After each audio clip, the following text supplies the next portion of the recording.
the corridors asleep, lie shadows dark and deep. My mind dances and leaps in confusion. I don't know what is real, I can't touch what I feel, and I hide behind the shield of my illusion. So I continue to pretend that my life will never end, and flowers never bend with the rainfall. The mirror on my wall casts an image dark and small, but I'm not sure at all it's my reflection. I'm blinded by the light of God and truth and right, and I wander in the night without direction. So I continue to pretend that my life will never end, and flowers never bend with the rainfall.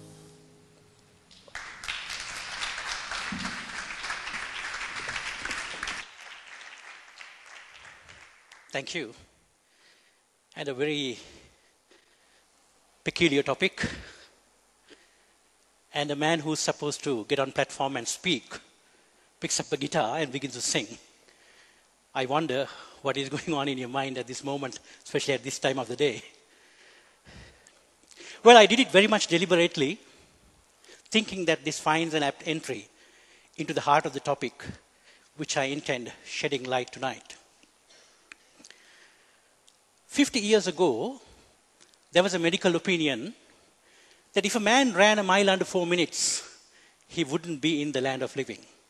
The medical reasoning was that the human lungs did not have the capacity to provide the necessary oxygen for a man to perform such act. But there was this crazy guy who defied this medical opinion and ran a mile under 4 minutes. But he was very much in the land of living. He did not die. But that is not the point. Once he had established this feat, within the next 8 months, there were 12 others who ran a mile under 4 minutes. So most of the barriers that we face in life are psychological, are mind created. It is these people who do not fear to defy convention, who do not fear and who do not take things as given, that become pioneers in their respective fields by expanding the horizons, be it sports or business. As you know, the event high jump, today they clear the parallel bar head first. In the 1970s, it was leg first. But one Mr. Fosbury from USA tried to clear the parallel bar of the high jump head first in the 1970s. He was ridiculed. But today, not only the technique that he tried in the 70s is accepted world over, but the technique is being named after him. I'm into manufacturing. I manufacture the impact sensor for the airbag of the automobile. It is the device which will give the signal for an impact for the airbag to pop out. And the end users of my product includes Toyota, Honda, Mitsubishi, Mazda, almost all the brands in Japan. Then Volvo, Saab, BMW, Aston Martin, Volkswagen of Europe, General Motors, Ford and Chrysler of USA. All the big brand names automobiles are using the product that I do here right in Sri Lanka. The uniqueness of the product that I'm in is that the quality requirement of this product is called 1 ppm quality.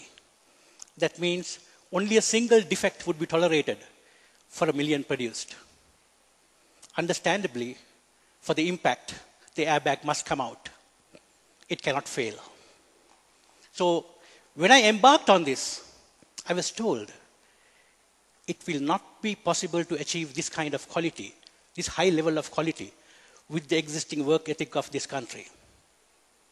But looking at all the great monuments built by our ancestors and the precision work that they had undertaken almost 2,000 years ago, I was convinced to the contrary. I thought that this DNA must be somewhere in the blood of our people. It was just a matter of providing them the right leadership to rekindle this DNA. And today, my company has been named as the first company to enter the international, first Sri Lankan company to enter the international market with a 1 ppm quality product.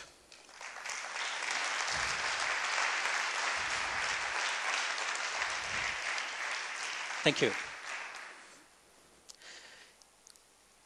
I studied at St. Anthony's College, Kandy. And back in 1986, soon after my ordinary level exams, I received a scholarship to go to Japan from an American organization called the American Field Service. It was a cultural exchange program, and I was in Japan for 1 year.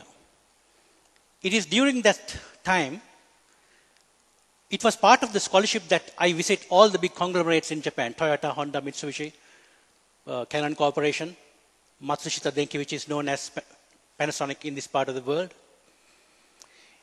The present business idea was conceived in my mind when I visited Toyota back in 1986.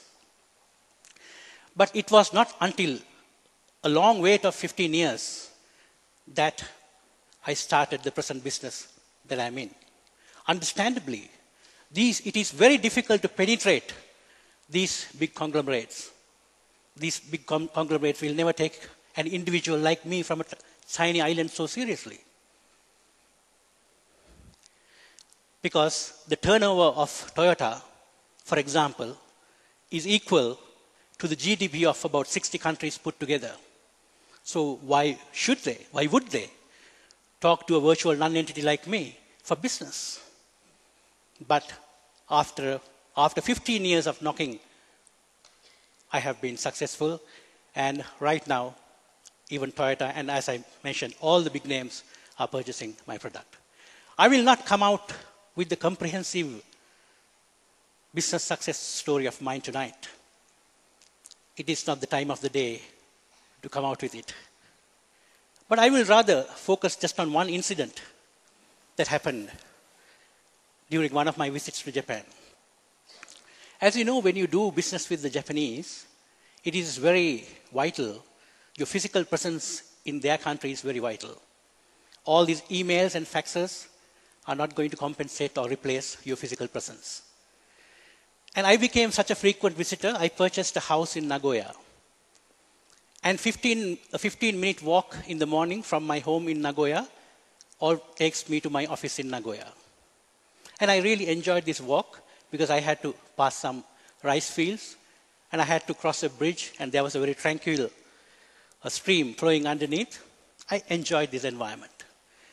And the Japanese, the polite nation they are, everyone that I meet would greet "Ohayo gozaimasu," that is good morning in their language. When I visited Japan in September, there was this gentleman among other people, one Mr. Suzuki, who greeted me "Ohayo gozaimasu," good morning, and also at the same time told me, "Can we have a word?" I felt a tinge of seriousness in his voice. I said, on my return from work, I will drop by, which I did.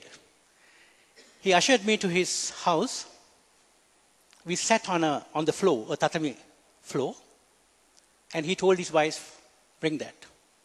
She came with a huge file and gave it to me. To see, it contained of medical reports. Mr. Suzuki has been diagnosed for cancer. His days were numbered. Then he told his wife, bring that as well. Then she came with a black box. And he told her to open it. When she opened it, there was a saxophone that was glittering in gold. And he told me, what you see, what is before your eyes, is my whole life. I am a professional saxophonist in a Japanese orchestra. And all the material wealth that I've accumulated, all the luxuries that I have provided my family, I have provided through this instrument.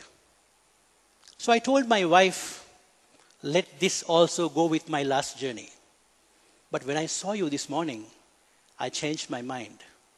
I remember you once inviting us for dinner at your place and playing Simon and Garfunkel on your guitar. And I thought today that rather than taking this with my last journey, it is better to gift it to someone who has a flair for music. I was emotionally struck. I said, no, I will be coming back to Japan in 2 weeks' time. I will accept it then. He said, no, who knows? I may not survive the 2 weeks. Please accept it today. And I did accept. And my route was Nagoya, Singapore, Colombo. The airline crew wanted me to check this in. I declined. I said, this is his life. So if you don't allow me, I will cancel my flight. And they obliged. They said, okay, you can hand carry. And once arriving in Sri Lanka, after about 10 days, I had a dream. I saw Mr. Suzuki dressed in white appear and tell me, Deva, sayonara. That means goodbye. It was around 2 o'clock in the morning here in Sri Lanka. I felt very uneasy. I couldn't go back to sleep that day. After 4 days, I was back in Japan. In Japan, it is customary, if a funeral takes place, your dear ones place flowers around that house. And when I was passing by Mr. Suzuki's house, I saw flowers kept around his house. And this black box that you see here today is the one that he gifted. And I thought I will share this emotion with you. And it wouldn't have been completed unless I showed this to you. This is what he gave me. Now, when you hear a story like this, if you feel that the two sides of your forehead is being squeezed, I'll tell you, you're on the right path. Because all these great business ideas will come to people who are emotionally sensitive. These innovative ideas, there's a likelihood that the innovative ideas will be grasped by people who are emotionally sensitive.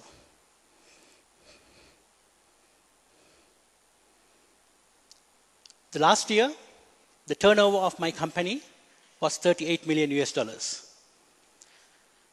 And as I told you, innovative ideas will come to you it's more likely if you are an emotionally sensitive person.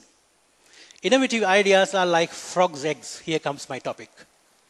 Out of millions hatched, only 1 or 2 would reach its maturity. So what is important is that we create an environment that is conducive to the free flow of ideas like TED is doing tonight in Colombo. It is among these free ideas that we may find 1 or 2 ideas that will change the world. Recently, at a gathering, I was addressing some students who had just passed out of the university. I wanted to know from them as to what their aspirations about employment. And they named all the big blue chip companies in this country and abroad and told that they were willing to work for these companies. But my question was, if everyone was trying to work for existing blue chip companies, where is the generation that creates these big conglomerates for the next generation to get employed? So think differently.